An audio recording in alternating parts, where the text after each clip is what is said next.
Hello everyone welcome to my mini blog. खाली तो बुलिले क्या बोला तूने?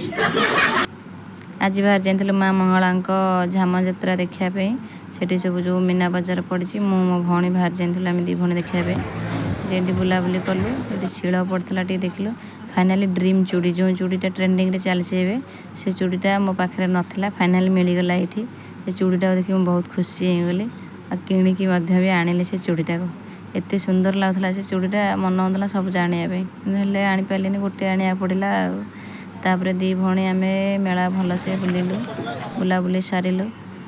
किसी एत खास भी पड़ना बहुत कम पड़ता जी पड़ता जी बुलाबुली करदेलु ये गोटे क्लिपटा देखिए मो भौणी देखा देख सुंदर क्लिपटा यहाँ नबू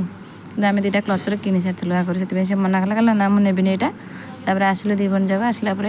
लंका चपटे किणलु खाया लंका चपटा एत बेकार लगुला फोपाड़ी देलु तापर गुपचुप खाइलु दी भौणी जाक जाए आम दी भौणी जाक गुपचुप खाई सारापर निज पेट ठंडा होगला